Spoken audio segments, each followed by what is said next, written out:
Hello everyone, welcome back to my studio. I hope today's video finds everyone well and prosperous. I thought we'd do something a little different today in my watercolor. I thought we'd do a little wet on wet exercise, and I thought I would use ink as my preliminary drawings, what you might call my underpainting study of our project today. Before I'd add any color or anything, I thought I'd just use the ink to display the structure of my painting and go from there, and then do some washes over the ink. And I think you'll find that it's interesting and enjoyable to do something a little different.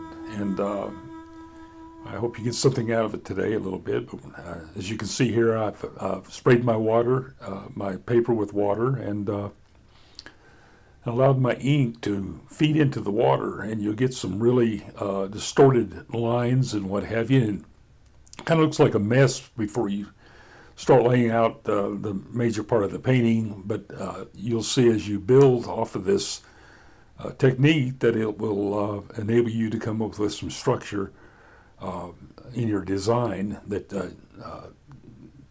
kind of explains itself. It's kind of like the watercolor itself.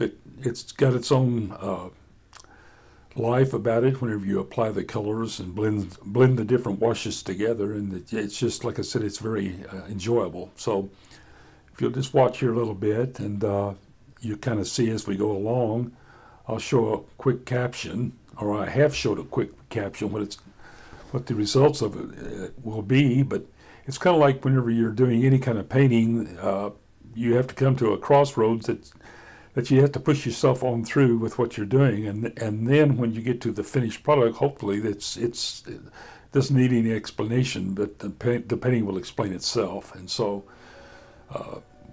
the major part here I'm laying is, just like I said, the main body of my painting, my areas that I want to stand out, and and this ink looks awfully dark. It's just like watercolor. As it's wet, it will appear darker than what it really is, but the time as you give it to dry, then it will fade out, but it'll leave an understudy on your work. And this painting isn't a reference to anything that I know. It's just something that I brought out of my mind to do this little exercise today with you. And I think so many times that we see things in our life that we record and place in our mind, and whenever you spontaneously start to do something, you dig back in your mind in those areas you didn't realize you had, and your paintbrush kind of does its own explanation as you lay it out. Here I kind of pull the project out and kind of rotated it around a little bit and let the ink go, and then there's places that it's too predominant, so I wanted to lighten it up a little bit, so I'm dabbing it. I might have got my paper just a little bit too wet in the beginning, but as you work with this ink and also with watercolor, you tend to spray from time to time to liven up the color and the blending process of your painting.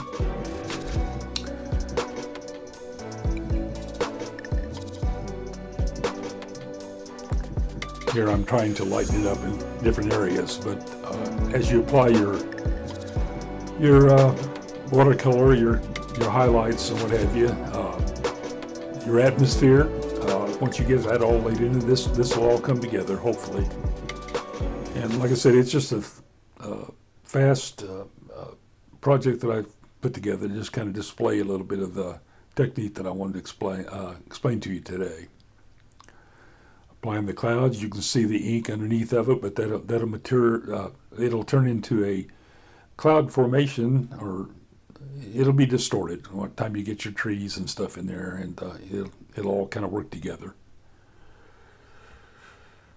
Sometimes we tend to fear the unknown, and sometimes whenever we stand up to the unknown in the finished product, when we look at what you've rendered in your painting, you have done some happy mistakes, and will hopefully bring your picture out. Just kind of watch along here and kind of see where I go with it. Like I said, it looks like a mess, and You may think it looks like a mess when I get done with it, but it'll come to a portion when I get finished that it'll look like a woodland scene from days that's gone by, I guess. Kind of laying up the wooded areas in behind this kind of gives it a little something back in there to add atmosphere to my painting as we continue here.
Here I'm trying to lay in some texture in the areas back in through the timber there, and kind of breaking up, trying to blend the colors a little bit, but sometimes you don't want to blend them. Sometimes you just want those colors to feed into each other, and it produces some wonderful studies in the way it blends. And that's why I think watercolor, I enjoy the medium more than any other, oils or acrylics, or it just kind of, like I said, it breathes its own life into it as you apply the water and the medium itself. So the color, I mean the values. Here I'm painting in the foreground, coming closer to you, and I like color. I like color in my paintings, and I hate to do opaque, colorless paintings. I really do, and there's certain exercises that I'm trying to get done. But color to me is the most important thing, not only in your overall painting that you've designed, but also it brings out life in your picture. And again, I just like color, and I've always been that way.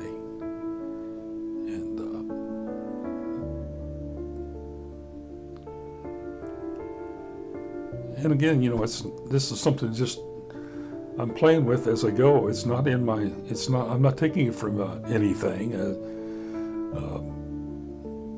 It's just having fun with your paints. And hopefully it'll turn out. And if it don't, you haven't done anything. I mean, wasted anything other than a piece of paper. That's all you've done, and a little bit of time. But it is satisfying, though, when you get done and you feel like you've done your best, and you look at it and you really enjoy what you see. So not only that I like to share my paintings with people and see the enjoyment that they're getting out of it, but you get some satisfaction for yourself whenever you're painting it. Now here again, I'm going to move the paints out of the way and kind of tilt my board, or I might get some texture that I'm trying to pull out with those splotches and stuff that I've put in. And you just let the color go.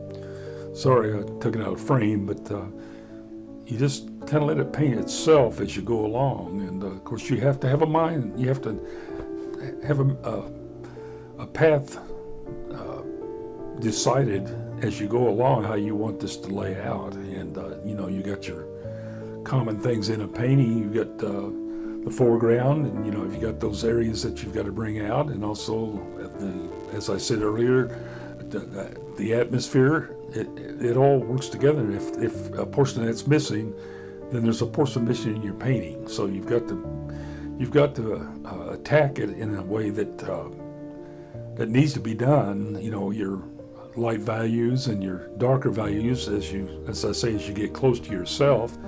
And as you do that, the painting will explain itself as you go along, and viewers will see it in different ways than you even see it. And usually whenever people make comments that I really don't have in the painting, they see it, and that's enough for me, that they see it and they enjoy it. So I don't try to explain my pictures. I think a painting needs to talk to the viewer, not only as a painter, but as a viewer that enjoy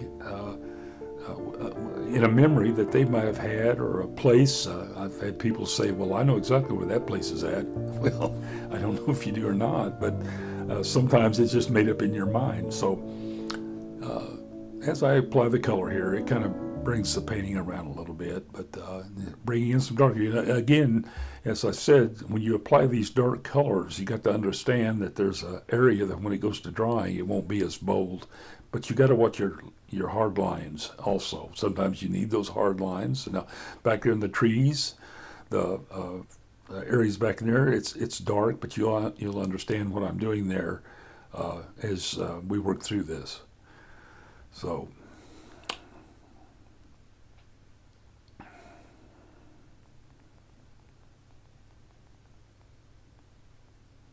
And you always, whenever you're painting and you get done, you look at your painting that you produced, and you say, well, I could have done something a little more different with that painting to make it stand out.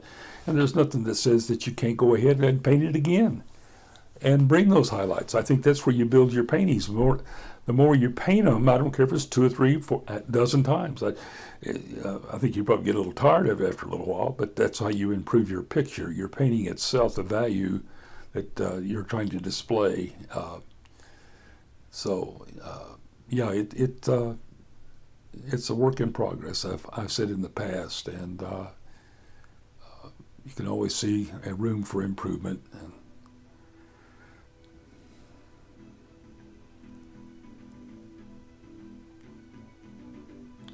And if you enjoy painting, it's not labor. It's not laborious. It's enjoyable, and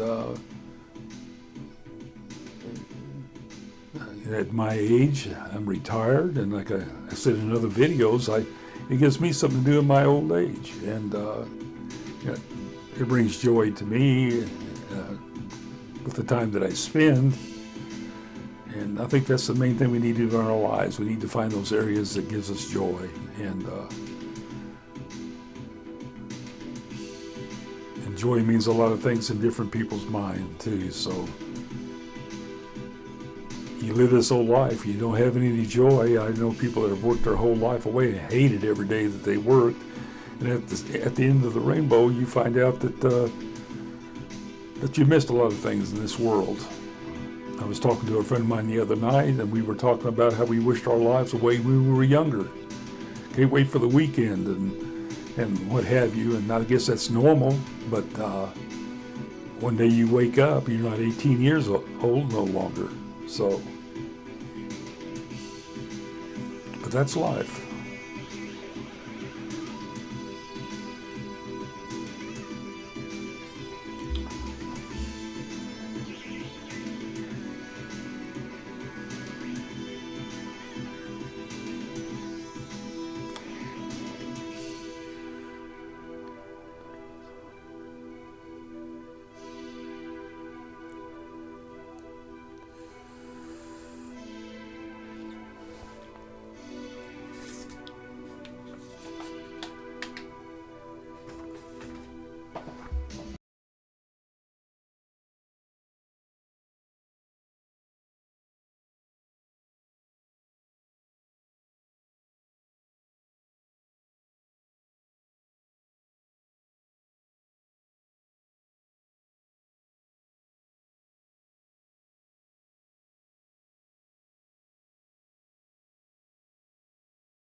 And here again, I'm trying to lay out some texture to kind of build off of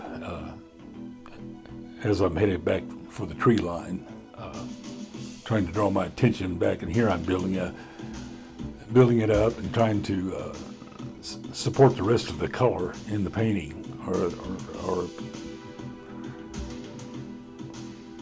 what stands out and gives us balance in my composition here.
It's nice to have a paint stick on hand, as you can see, and it kind of steadies your hand, especially when you're dealing with the limbs and what have you in the background there.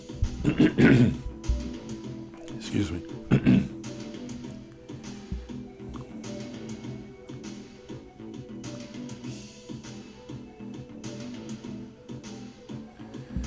And as I said in my ink wash, it can kind of get distorted when you're doing it, but that works in your behalf, or that's good, because you can build off those, what you might call mistakes or overflows, or where you want to talk. I don't care if it's in pure color or if it's an ink wash or whatever you might choose to do, but it does definitely add something to your picture when you get done. And as your eyes and your mind comprehend what's going on in the finished composition, it says a lot. It everything kind of plays off of one another, if I might say. And again, this is just a painting exercise. I saw it done somewhere, and I just kind of thought I've always wanted to try it, and so here I am. And again, if I mess up, it's no big deal. If I mess up, you won't see it. At the end of this painting, I looked at my path and I wasn't happy with that. And I may go back into it later and correct it. I don't like the looks of the path because it kind of looks like water, and I don't want water. It's supposed to be a ground, open ground, a path, and so I may try to correct that. It bothers me when I see something like that, and again, a viewer may not even think about it. But when you create something of your own skills and you see something, it kind of works on you. It's kind of like looking at a painting on the wall that's crooked. Your eye goes to it all the time, and so until you correct that. So, and again, I may paint this painting on a bigger expansion, bigger sheet of watercolor paper, and change some things in it, and just kind of work off of it again, and just kind of try to improve the composition. Of course, the trees will be more bolder up close. You'll see that in the finish.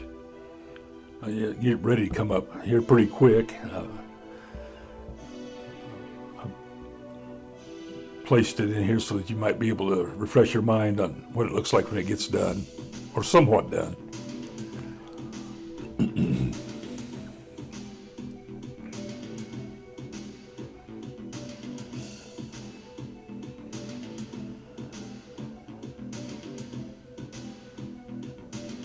You can see all the distortions and stuff that kind of plays off itself, and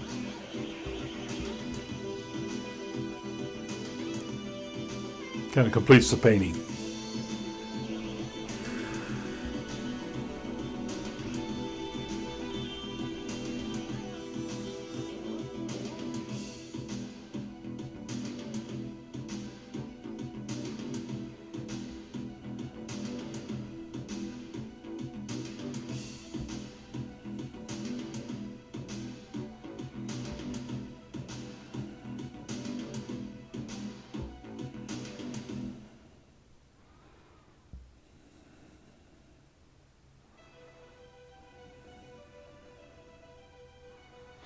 You got to be careful when you're doing trees and limbs, and you don't repeat itself over and over again. The busier that area is with limbs, kind of covers up that element of repeating. So, but when you have things that stand out on their own merit, you've got to be careful with that, because sometimes your hand wants to repeat what you've painted, and you got to be careful that you don't do that. If you look back in the background there at the clouds, in the beginning of this painting, my ink wash covered the upper right-hand corner of the painting, and it faded out just like in behind these trees I'm working here right now. And but if you look at the clouds through the limbs and what have you, as we build on it, those gray areas that I rendered through my ink wash stands out as clouds, and you don't see that when you begin. It doesn't stand out until you get along in your painting, and you look back on it, you say, oh yeah, I like that. It really helps my painting. So yeah, there's things that happen that you don't realize is happening until after it's all said and done, and then you realize that it almost looks planned, and sometimes it is. Sometimes you plan it and hope for the best. And here I'm trying to build the tree line once again, and build in the area there.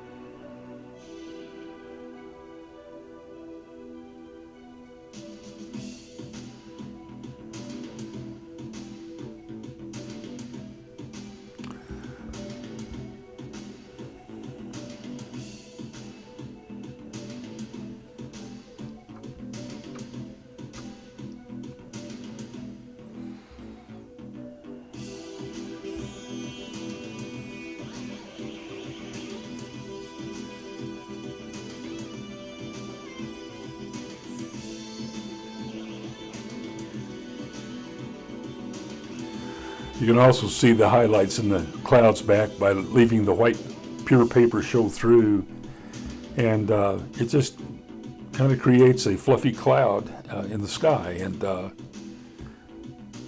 as you do your washes upon different stages of your washes, it jumps out at you and kind of brings your painting together.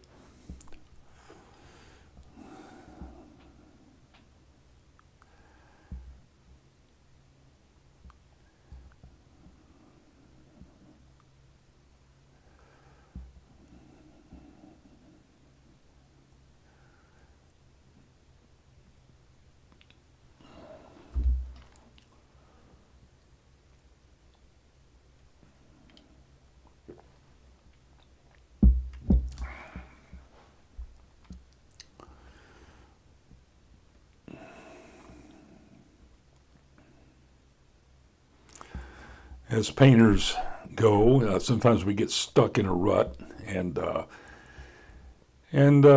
so sometimes outside criticism can be very helpful. My wife says that if I don't have a stream in the middle of a picture or a path or what have you, there's other things that I could put in there.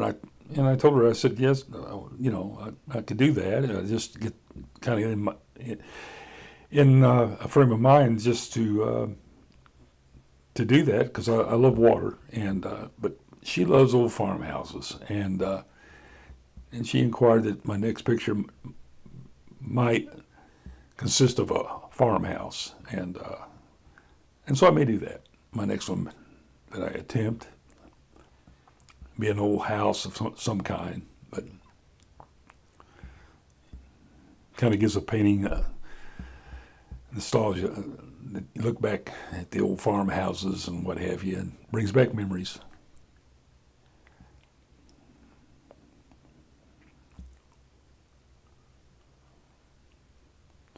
Here I begin building the other side up a little bit here, that tree line. And again, I'll add some dimensions to some of these trees, as you will see at the end, that they don't all look so thin and skimpy.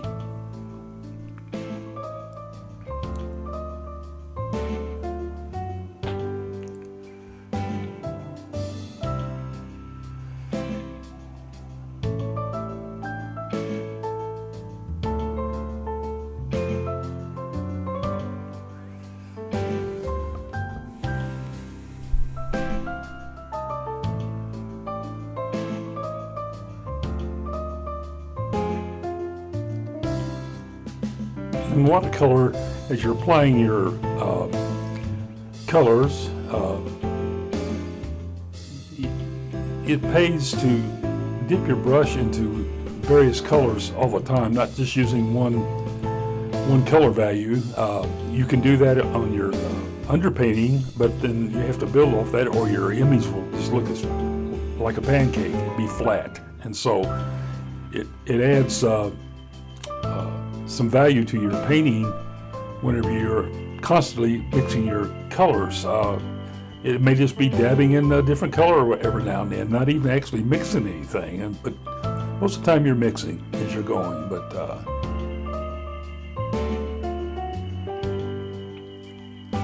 and you'll see at the end of this painting also that I'll apply some leaves, not in great detail, but it'll bust up that skyline and give some more dimension to the wooded area back there, the timber, as I call it.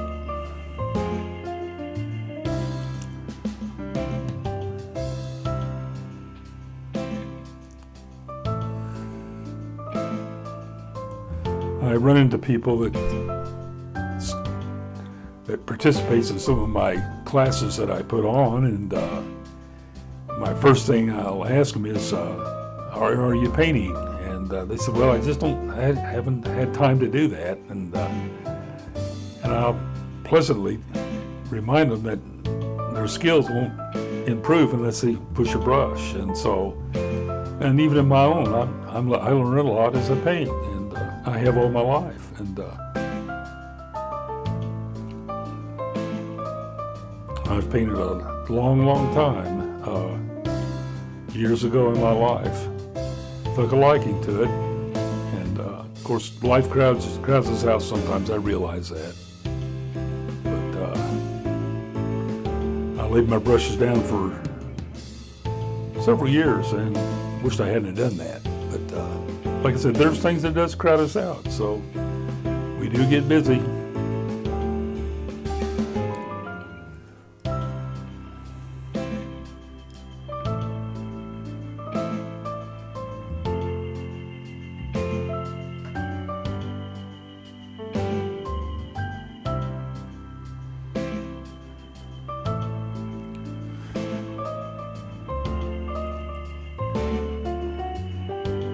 If you're a painter, you take great pride in some of your equipment, your brushes and what have you, and you have your favorite brushes for favorite things, and you may have a whole bunch of brushes on your table, and they're all unique, but you have your certain brushes that you've learned your skills with those brushes, and they dictate what you're trying to illustrate. And this little fine brush that I'm using right now in the trees back there, I'd give anything for that.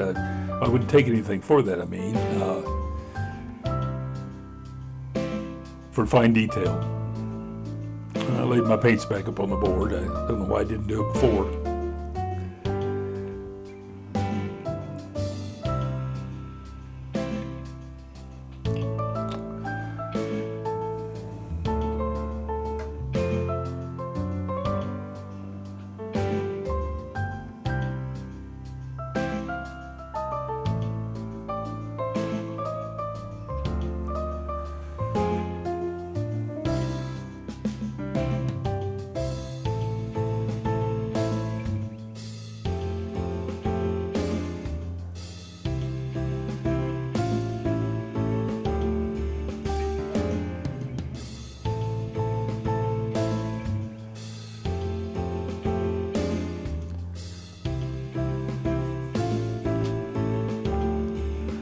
Sometimes you need to back off and just kind of look at things and see where you need to go. Here I'm trying to fill in the void there in that path. And like I said, I'm not happy with that path. And right now it blends in too much, but I'll take care of that in a minute.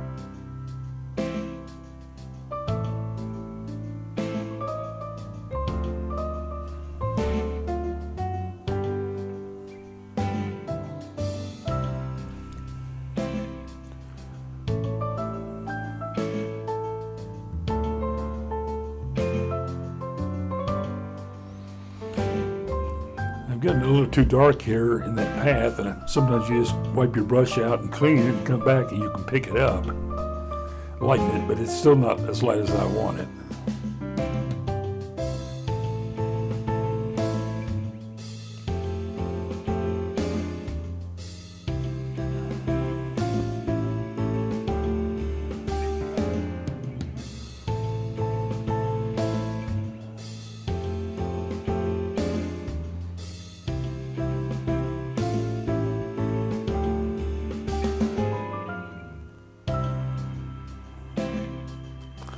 I started my channel about a year ago, or maybe a little over a year ago, and I'm trying to build it, and it seems like it comes very slowly, but I have several views on it. I encourage people, if they like to see my work and would like to see more, I'd appreciate it just if they would subscribe and also share it with people. I would love to see it. I'm of age now, and my art, I would like for it to mean something for me, and I would love to be able to show it to more people, and it doesn't cost anything to share it. So I'd ask you if you think about it and you like my work. I'd love it if you'd share it with individuals.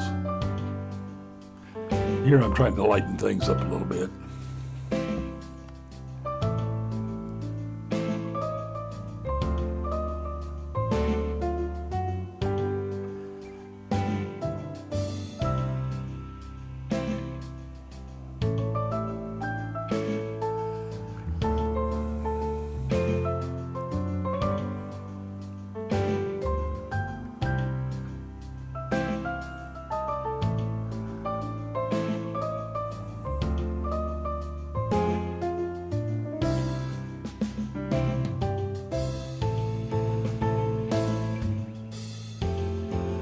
You can use all kinds of things. You don't even need to use a brush in many instances to get the texture that you want. You're going to see here in a little bit what I do to add more texture.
kind of nice to work in an area in your composition and then move out of it for a while and go into another area, and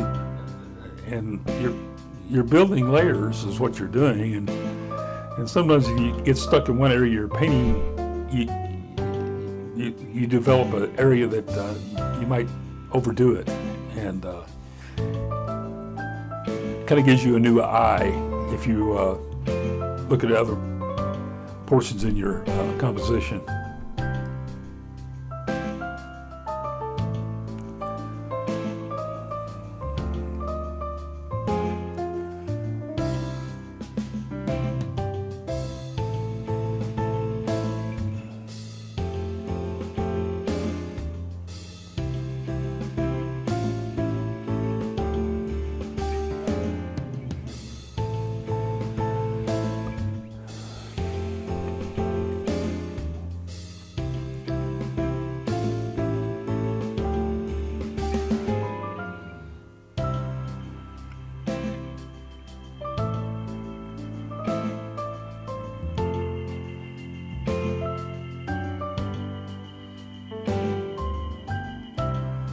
But I'd lighten the path up a little bit here.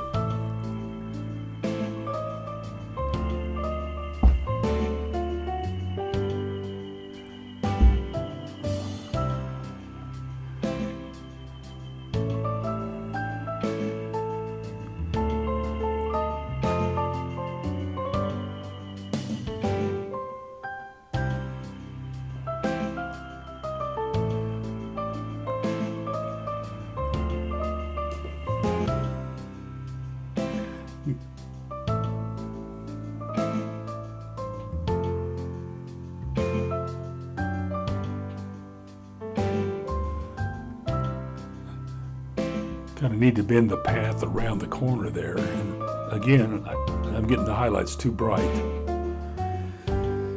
but I can correct that later. I actually didn't notice it until I started editing this video. Now here I'm going to add some texture pretty much all over the whole picture, called splattering. I don't know if you probably have heard that before. I'm sure you have if you're a painter, but I just begin to splatter some texture into this foreground. And then I wanted to use it also in my trees. You'll see here in a little bit as we go through.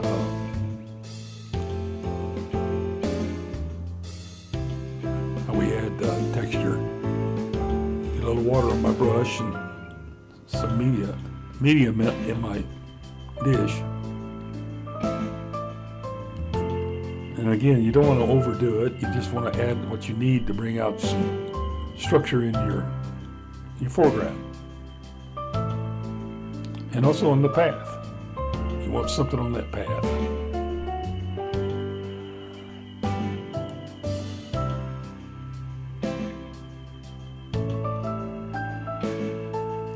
And here I'm adding some splatter in my trees, which kind of lays with your underpainting, if you want to call it that, and then I'll bring out some detail on it.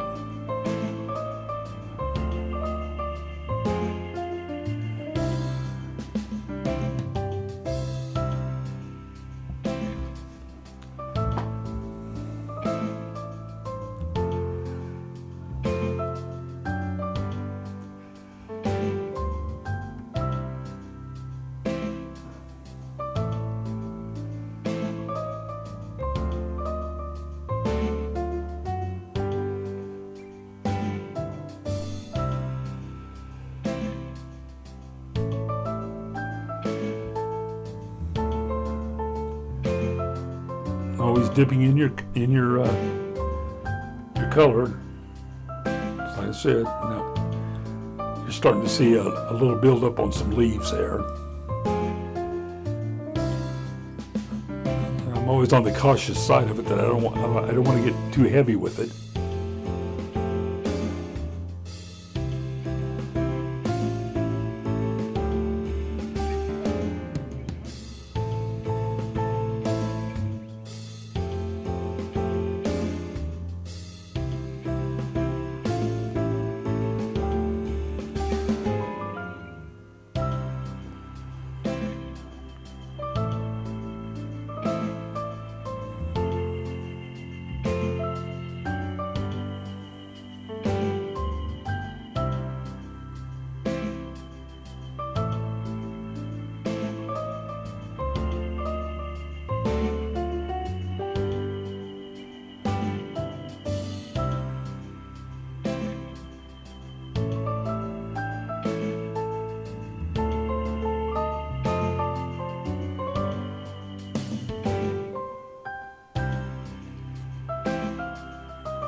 My brush is a little too wet, but you always go back in and correct it, as you're seeing here.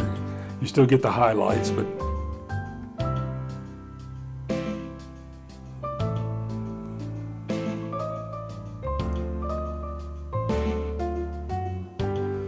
what's the saying, a little dab will do you? Well, that's about the way it is.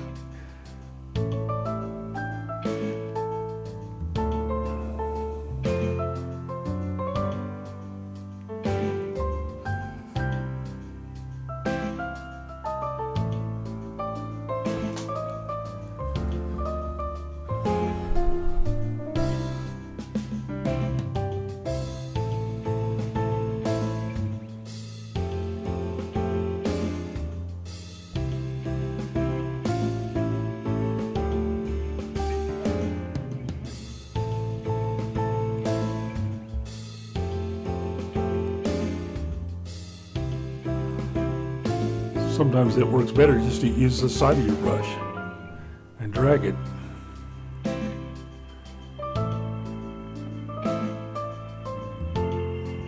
And again, the color will saturate as it will be a lot lighter when it dries, and kind of have to paint it kind of boldly in the beginning, but it'll fade out.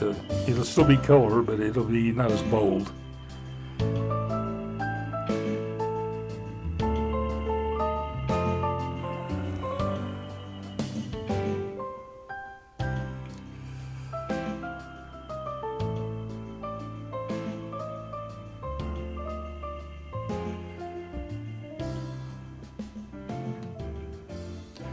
It's pretty important sometimes to repeat your colors, your mix that you have that you want to relate throughout your painting.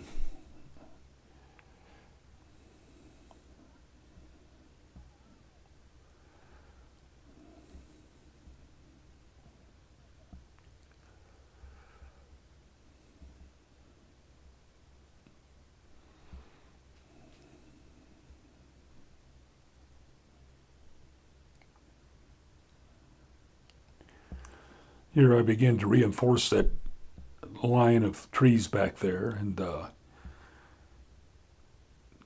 trying to make it stand out more and give the trees a little more shape too. That's what I'm trying to do. My light's kind of shining and on that spot I'm working right there, and it kind of distorts the color, but it's darker than what it appears.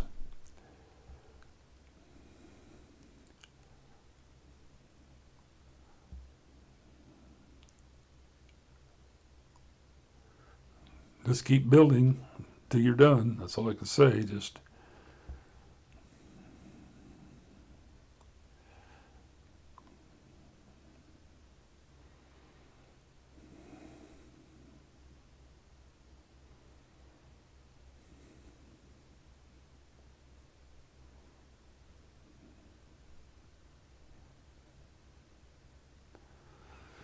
little splatters of color here and there.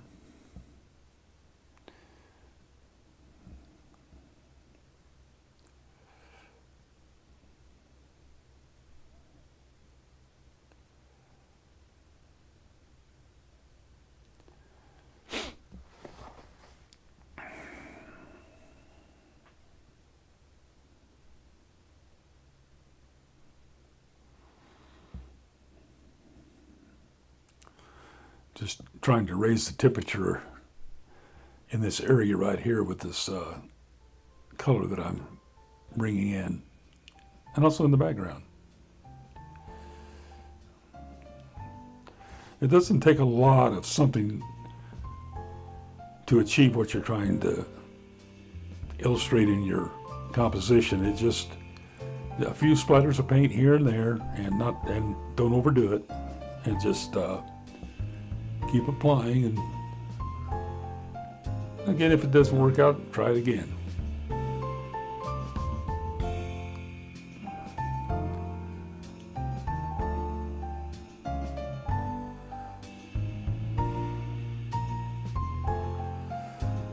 You know, I have a friend of mine that he's always saying, well, not a bad job with them number paintings.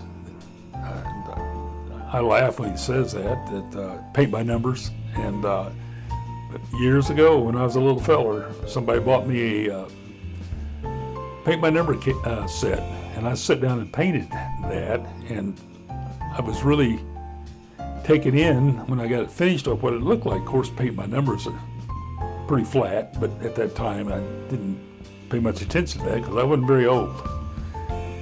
And sometimes later, as I was fooled with the paint by numbers again, that's where I started. I thought, well, I can blend these colors. I can do some other things, and I the first time that I can remember that I really thought about art was when I was about in the 3rd grade, and I had seen something and I illustrated it with a pencil, and I thought that wasn't so hard. And so as time went on, I just kept building it, and I've had a passion all my life. I've painted, again, as I said in other videos, I'm self-taught, and if I'd had some teachers to help me along during those periods of time of my life, it probably went a long ways in my painting career.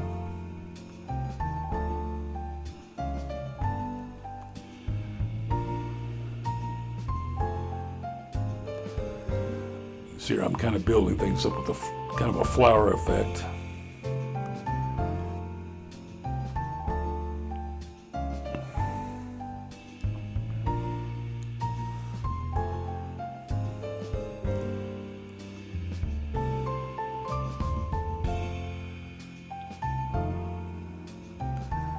You know, when you grab your paints and your easel and you head out to do a plein air,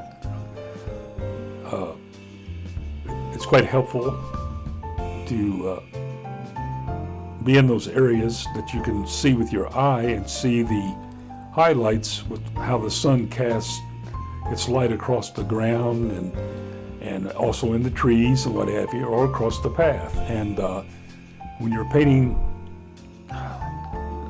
spontaneously, and sometimes it's hard to see that. And again, that's why I say when you get done with a painting and you look back at it, you say, well, I see what I need to do there. And but there is some perks painting maybe off of a photograph. When you paint, I hope it don't look like a photograph when you get done, but it kind of helps the artist himself see the highlights across the path, or it gives you depth also. I did a painting here not too long ago, and I forget the name of the painting that I did, but it's a wooden painting with a path, and but on this path you can see the sunlight throwing its shadows in upon that path, and it just popped, it just stood out. And so that's what I'm talking about. It's hard to see that in your mind when you're not going off of something, or something that has inspired you. You know, in the winter months, it's pretty hard. It's pretty hard to go out there with a paintbrush, especially with watercolor. And watercolor is a little hard to manage in the summertime too. But again, as you're painting, you'll see me in different stages of the picture, like so many other artists. You'll pick up a spray bottle and give it a fine mist so that the colors will kind of come together and blend and like I said, come alive, and that's your painting when you do that.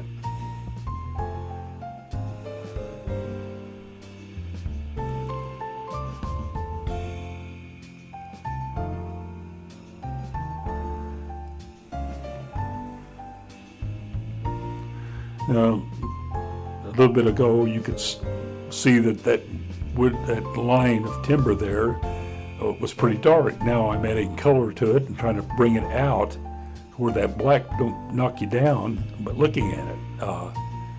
Again, I'm not happy with my trees, and I'm going to correct it, I think, here pretty quick to give them character of its own.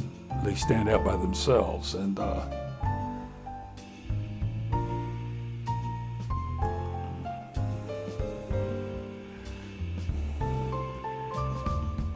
you want to bring the tree roots or the base of the trees down off maybe that timber line and give it some ground structure that shows that it belongs on the ground and it's not floating.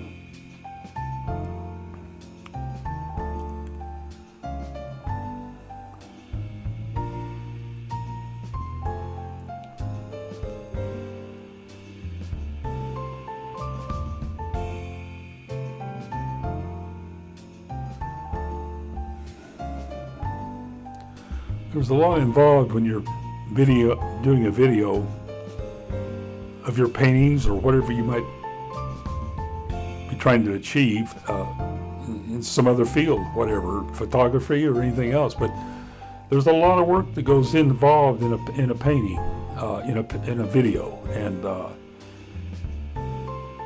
you might say, well, I can't do that. People my age, they will say things like that with the technology, but I had another friend of mine that said that if you don't do it, it's because you don't want to do it. So I have taught myself to do this, to edit and all of it, and I've kind of enjoyed it. But like I said, most people my age frown away for something like this technology. And but the truth of the matter is, the reason I do it is because I enjoy sharing my paintings. I really do. And people see that and they smile and reply with that it reminds them of something in their past, and you've achieved what you're trying to do, and it's worth it. It really is. So yeah, if you don't want to achieve something, just tell yourself that you can't do it, and you won't do it. And again, as I said, there's so much better painters than myself, but I still enjoy it. So I tell people when I'm teaching my classes, I said, don't compare your work with anybody else. They'll say, well, my work is not near as good as yours. I said, that's the wrong thing to say. You're learning, and you learn by, like I said, pushing the brush. Now you see I brought the tree down off that line back there, and then here I'm planting that tree. I don't have a shovel, but I'm giving it a place to sit in that ground right there. And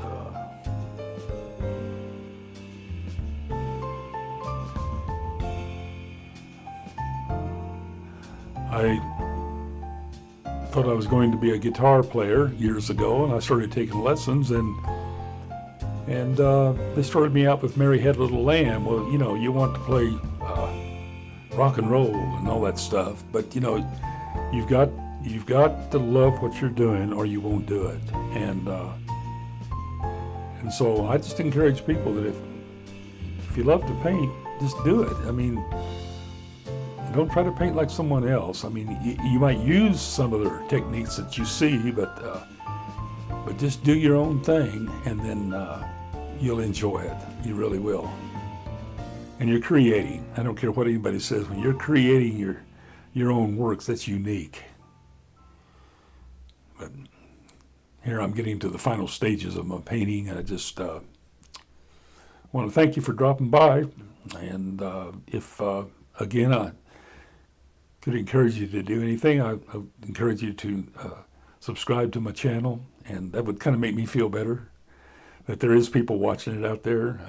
I've had about 1,500 views, but not very many subscribers, so that kind of keep my hopes up that people enjoy it. And like I said, it don't cost nothing, and it would help me out with my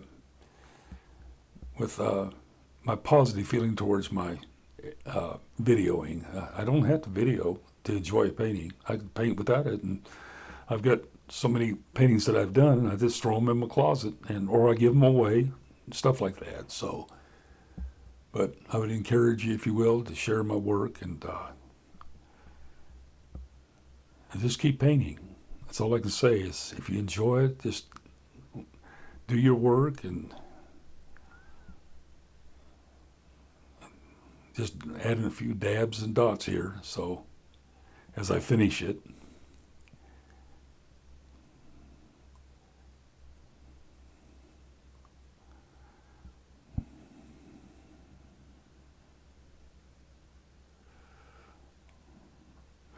I love to see people smile, not only at my work, but ordinary life. Just have a smile on their face. And they say it's a whole lot easier to smile than it is to frown. And so I encourage you to carry that smile amongst your brothers and sisters in this old world, and maybe things will be better for all of us. I just want to wish you happy painting, and as I finish up here, and I just hope the Lord smiles upon you, and you enjoy this old life that He has given you, this breath that you have, and this spark in your heart, that